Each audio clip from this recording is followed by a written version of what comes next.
आज हम कैलाश मानसरोवर यात्रा का शुरुआत कर रहे हैं। भी कैलाश जाने के लिए हमें चीन जाने की जरूरत नहीं है।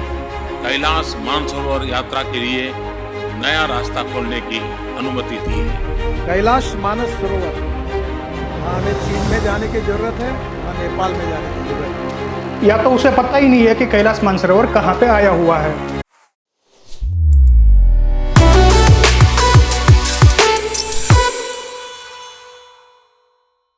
निशा, आप कैलाश के बारे में हमारे साथ बात तो कर रही है, मगर मेरा एक क्वेश्चन है कैलाश के ऊपर। क्या 2024 में कैलाश होगा या नहीं होगा? दूसरा सवाल ये भी है कि क्या अभी कैलाश मानसरोवर जाने के लिए चाइना और नेपाल जाने की जरूरत नहीं है? तो क्या नॉन इंडियन के लिए कैलाश ओपन है?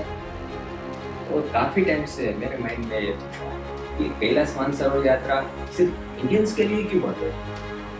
ऐसे कैलाश मानसरोवर और आदि कैलाश में डिफरेंस क्या है? एक क्वेश्चन और भी है निशा, ये चाइना गवर्नमेंट कैलाश के लिए टूरिस्ट को वीजा इशू नहीं कर रही है, तो उस पर इंडियन गवर्नमेंट का क्या सोचना है? Wait, I have a solution. मैं किसी ऐसे को जानती हूँ जिसके पास हमारे सारे क्वेश्चन का आंसर है। उस इंसान का नाम है मोहित बोरीसागर। वो खुद कैलाश मानसरोवर यात्रा को ऑपरेट करते हैं और वो खुद भी काफी बार जाके आ चुके हैं, तो हम उनके साथ कंसल्ट कर सकते हैं और हमारे सारे क्वेश्चन का आंसर पूछ सकते हैं। Hello everyone. हेलो मोहित सर। हेलो। ये सब मेरे दोस्त हैं और इन्हें कैलाश मानसरोवर को लेके गाइडेंस की जरूरत है, तो हम आपसे एक्सपेक्ट कर रहे हैं कि आप हमें बेस्ट गाइडेंस देंगे। तो क्या आप हमें गाइड कर सकते हैं? Sure, let's start. क्या आप सभी इन्हीं प्रश्नों के उत्तर खोज रहे हो तो ये वीडियो उन तक जरूर देखें। नमस्कार, जय शंकर। मैं मोहित बोरीसागर, पवित्र कैलाश यात्रा का को फाउंडर, आप सभी दर्शक मित्रों का हार्दिक स्वागत करता हूँ हमारे चैनल में।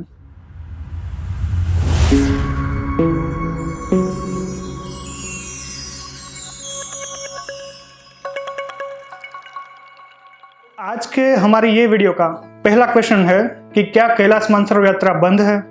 सीधे शब्दों में कहूँ तो नहीं। कैलाश मानसरोवर यात्रा मई 2023 से ही शुरू हो गई है और कैलाश मानसरोवर काफ़ी सारे यात्री जाकर भी आए हुए हैं। हमने भी काफ़ी सारे ग्रुप ऑपरेट भी किए हुए हैं, पर वो सब भारतीय नागरिक नहीं थे। जी हाँ, चाइना गवर्नमेंट ने मई 2023 से जो यात्रा शुरू हुई है उसमें भारतीय नागरिकों को वीज़ा नहीं देने का फैसला किया था और इन्हीं कारण भारतीय नागरिकों को कैलाश मानसरोवर जाने का मौका नहीं मिला। आज के हमारे वीडियो का सेकंड क्वेश्चन है कि क्या कैलाश मानसरोवर यात्रा 2024 में होगी? देखिए, जैसे मैंने पहले बताया कि कैलाश मानसरोवर यात्रा मई 2023 से शुरू हो गई है, तो कैलाश मानसरोवर यात्रा 2024 में भी होने ही वाली है। अगर आप प्लानिंग कर रहे हो और आप नॉन इंडियन पासपोर्ट होल्डर हो तो आप हमारी वेबसाइट www.pavitraKailashYatra.com पर जाकर या तो फिर हमारी टीम से बात करके आप पूरी जानकारी ले सकते हो, जिसकी डिटेल्स हमने डिस्क्रिप्शन में दे रखी है। अभी बात करते हैं भारतीय नागरिकों के लिए। देखिए, मार्च 2023 में जब चाइनीज़ गवर्नमेंट ने ये घोषणा की थी कि वो तिब्बत टूरिज्म पर्पज़ के लिए ओपन कर रहे हैं, तभी हमें लगा था कि शायद इस बार भारतीय नागरिक भी कैलाश जा पाएंगे। मार्च 2023 में हमने एक वीडियो रिलीज किया था, उसमें भी हमने पूरी डिटेल इंफॉर्मेशन दी थी। लेकिन तिब्बत टूरिज्म बोर्ड के ऑथोराइज काउंटर पार्ट्स जब परमिट इश्यू करते हैं कैलाश मानसरोवर यात्रा के लिए, तभी वो परमिट लेके हम चाइनीज़ वीज़ा एप्लीकेशन सेंटर जो कि नई दिल्ली में है वहाँ पे जाते हैं। तभी वहाँ से हमें जानने को मिलता है कि कैलाश मानसरोवर यात्रा अभी ओपन नहीं हुई है। इसका मतलब ये हुआ कि चाइना गवर्नमेंट की एक ministry like Tibet tourism board है, वो परमिट इश्यू करती है, लेकिन चाइनीज़ गवर्नमेंट की एक और मिनिस्ट्री जो कि विदेश मंत्रालय है, वो वीज़ा इश्यू नहीं करता है। तो अभी इसमें प्रॉब्लम कहाँ पे आई वो तो हम भी नहीं बोल सकते। देखिए, भारतीय नागरिकों के लिए कैलाश मानसरोवर यात्रा 2024 में होगी या नहीं होगी, ये कंप्लीट डिपेंड है चाइनीज़ विदेश मंत्रालय पर। उसके साइड से जो भी नोटिफिकेशन या तो क्लेरिफिकेशन आएगा, उसी के बेस पर हम डिसाइड कर पाएंगे कि इस बार कैलाश मानसरोवर यात्रा होने वाली है या नहीं होने वाली। जैसा मैंने पहले बताया, तिब्बत टूरिज्म बोर्ड के ऑथराइज जो काउंटर पार्ट्स है उस पर हम भरोसा नहीं कर सकते हैं, क्योंकि वो लोगों ने लास्ट टाइम परमिट इश्यू कर भी दिया था और उसके बाद विदेश मंत्रालय ने वीज़ा इश्यू नहीं किए थे। तो इस बार जब तक विदेश मंत्रालय की साइड से कोई भी नोटिफिकेशन नहीं आता है तब तक हम वेट करना प्रिफर करेंगे। अगर आप कैलाश मानसरोवर यात्रा 2024 में करने वाले हो या तो करने की इच्छा रखते हो तो आप हमारी वेबसाइट पर जाकर अपनी डिटेल सबमिट कर दीजिए। जैसे ही कोई नोटिफिकेशन या तो क्लेरिफिकेशन चाइनीज विदेश मंत्रालय की साइड से आएगा तब हम आपको जरूर कांटेक्ट करेंगे। और नेक्स्ट क्वेश्चन इज, भारत सरकार क्या सोचती है चाइना गवर्नमेंट के इस डिस्क्रिमिनेशन का कि भारतीय नागरिकों को वीज़ा नहीं देना है और अदर नेशनल्स को वीज़ा देना है। काफ़ी सारे लोग हमें यही प्रश्न पूछते हैं कि क्या भारत सरकार डिप्लोमेटिक लेवल पर कोई भी बातचीत करके इस समस्या का समाधान नहीं ला सकती। इसका जवाब सीधा है, वीज़ा देना या नहीं देना ये कोई भी देश का स्वतंत्र निर्णय है। चाइनीज गवर्नमेंट मार्च 2023 से ही टूरिस्ट वीज़ा इश्यू कर रही है। मतलब साफ है कि कोई भी भारतीय नागरिक चाइना में आ सकता है, चाहे वो बिजनेस वीज़ा हो या टूरिस्ट वीज़ा हो, पर वह कैलाश नहीं जा सकता। जी हाँ, चाइना के द्वारा सिर्फ भारतीय नागरिकों को कैलाश मानसरोवर यात्रा के लिए ही वीज़ा नहीं इश्यू हो रहे हैं। जब यही बात हमने भारतीय विदेश मंत्रालय से पूछी तो हमें बताया गया कि साल 2020 से 2023 तक कोविड तथा ट्रैवल रिस्ट्रिक्शन के कारण यात्रा नहीं हो पाई है तथा कैलाश मानसरोवर यात्रा पुनः ओपन करने के लिए ministry of external affairs Chinese government के टच में है। अभी आप सब एक वीडियो देखिए। मैं प्रेसिडेंट शी जिनपिंग का भारत के सभी लोगों की तरफ से इस बात का आभार प्रकट करता हूं कि उन्होंने कैलाश मानसरोवर यात्रा के लिए नाथुला से एक नया रास्ता खोलने की अनुमति दी है। यह नया रास्ता उत्तराखंड के रास्ते के अतिरिक्त होगा। ये वीडियो है 18 सितंबर 2014 का, जब चाइना के प्रेसिडेंट शी जिनपिंग इंडिया आए थे। तभी दोनों कंट्री ने कुछ MOUs किए थे। उसमें से एक MOU था कैलाश मानसरोवर यात्रा फ्रॉम नाथुला पास। अगर भारत सरकार चाहे तो 2024 के लिए डिप्लोमेटिक लेवल पर बातचीत करके कैलाश मानसरोवर यात्रा पुनः शुरू हो सकती है। दोनों गवर्नमेंट के बीच बातचीत से ये समस्या का हल जरूर आ सकता है। हमारी कंपनी ने भी विदेश मंत्रालय तथा प्राइम मिनिस्टर ऑफिस में एक रिक्वेस्ट लेटर भेजा है and we are praying for the best. 2024 में इलेक्शन है एंड ऐसा हो भी सकता है कि दिल्ली से कोई बोल दे, भाइयों तथा बहनों 2024 में आप कैलाश जा सकोगे। और कैलाश क्या है ये तो हमारे विदेश मंत्री भी जानते हैं। देखिए इस वीडियो में। Now, I would like to share with you a personal experience which I myself had in 2012. I had the privilege of visiting Mount Kailash, not in the way in which you are all going to do through Lipu Lake or Nathula. I actually was ambassador in China at that time and I went from Lhasa. In many ways, my journey was very much easier than what all of you are going to do.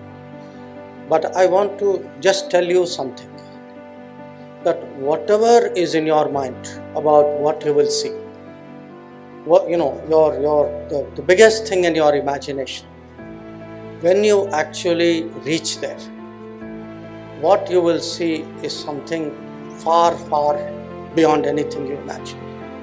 If I were to look back and think of all the moments of my life which I will really remember, for me seeing Mount Kailash and Lake Mansarovar would be one of them. So you are at the juncture of something very special, very holy in your life, and no words that I can say. You have to see it to experience. You have to be there and see it to experience it. और next question is, आदि कैलाश और कैलाश मानसरोवर में क्या अंतर है। Number 5, भगवान शिव के विभिन्न पहलुओं से जुड़ा हुआ है, जैसे कि पंच महाभूत धरती, वायु, आकाश, अग्नि तथा जल। जैसे पंच महाभूत वैसे ही पंच महाभूत लिंगा, कांचीपुरम, श्रीकालाहस्ती, तिरुवनकैवल, तिरुवनमलाई, चिदम्बरम। पंच केदार, केदारनाथ, तुंगनाथ, रुद्रनाथ, मधमहेश्वर एंड कल्पेश्वर। इनमें से प्रत्येक मंदिर भगवान शिव के शरीर के एक हिस्से से जुड़ा हुआ है। पंचाक्षर न, म, शी, वा, य। पंचकृत्यास सृष्टि, स्थिति, संहार, त्रिभुवा एंड अनुग्रह, पंचमुखास, सद्योजात, वामदेव, अघोरा, तत्पुरुष, ईशान। तो भाई भगवान शिव के निवास स्थान भी एक थोड़ी हो गए, कैलाश भी 5 है। कैलाश मानसरोवर जो कि मुख्य कैलाश के नाम से जाना जाता है, आदि कैलाश, छोटा कैलाश, मणिमहेश कैलाश, श्रीखंड कैलाश एंड किन्नौर कैलाश। कैलाश मानसरोवर चीन में है और बाकी सारे कैलाश भारत में है। पांचों कैलाश के अपने ओरा और वाइब्रेशन है। मैं जाके आया हूँ तो मुझे तो वो फील हुआ है, पर आप अपने बजट एवं सुविधा के अनुसार अपनी कैलाश की यात्रा चूज कर सकते हो। आदि कैलाश पर डिटेल में एक वीडियो हम जल्द ही लाने वाले हैं और नोटिफिकेशन पाने के लिए हमारे चैनल को सब्सक्राइब जरूर करें। आदि कैलाश की यात्रा हमारी मई से जून तथा अक्टूबर से नवंबर वीकली बेसिस पर होती है। इसमें केवल भारतीय नागरिक ही शामिल हो सकते हैं। और नेक्स्ट क्वेश्चन इज, क्या कैलाश मानसरोवर जाने के लिए अभी नेपाल और चीन जाने की जरूरत नहीं है? हमारे road and transport minister Shri Gadkari साहब का ये वीडियो बहुत ही वायरल हो रहा है। कैलाश मानस सरोवर ना हमें चीन में जाने की जरूरत है ना नेपाल में जाने की जरूरत है। अब हम पिथौरागढ़ से, उत्तराखंड से डायरेक्ट कैलाश मानस सरोवर तक का रोड बना रहे हैं और अभी वो 90% पूरा हुआ है। बहुत कठिन काम है हिमालय में वहां रोड बनाना। भी हेलीकॉप्टर से मशीन पहुंची है। मैं जिद्द के साथ भिड़ा हूं कि इस आने वाले अप्रैल में मुझे ही मानस सरोवर दर्शन करने जाने की इच्छा है। इन वीडियो में गडकरी जी बता रहे हैं कि अभी कैलाश जाने के लिए चीन तथा नेपाल जाने की जरूरत नहीं है तथा गवर्नमेंट एक रास्ता बना रही है जो सीधा कैलाश जाएगा। ऐसी स्टेटमेंट के बाद काफी यूट्यूबर तथा मीडिया ने यही स्टेटमेंट को बहुत फैलाया, बट ये गलत है। देखिए, गडकरी जी ने जो स्टेटमेंट दिया है उसमें गलती से वह कैलाश मानसरोवर बोल गए हैं, जबकि यह सब बात रिलेट करती है आदि कैलाश के लिए। आदि कैलाश हमारे भारत में ही है तो वीजा भी नहीं लगेगा तथा आदि कैलाश जाने के लिए हमारी गवर्नमेंट ने भी रोड बना दिया है और हाल ही में हमारे माननीय प्रधानमंत्री श्री नरेंद्र मोदी भी आदि कैलाश जाके आए थे। तो गडकरी जी का ये जो वीडियो है वो आदि कैलाश के लिए हम बोल सकते हैं कि सच है। कैलाश मानसरोवर चाइना में होने की वजह से वीजा तो लगने ही वाला है। तो ये थे आज के वीडियो के 5 क्वेश्चंस। यदि आपको भी कुछ क्वेश्चंस या तो डाउट है तो नीचे कमेंट सेक्शन में जरूर लिखें, हम आपके प्रश्नों के उत्तर अवश्य देंगे। नमस्कार, जय शंकर।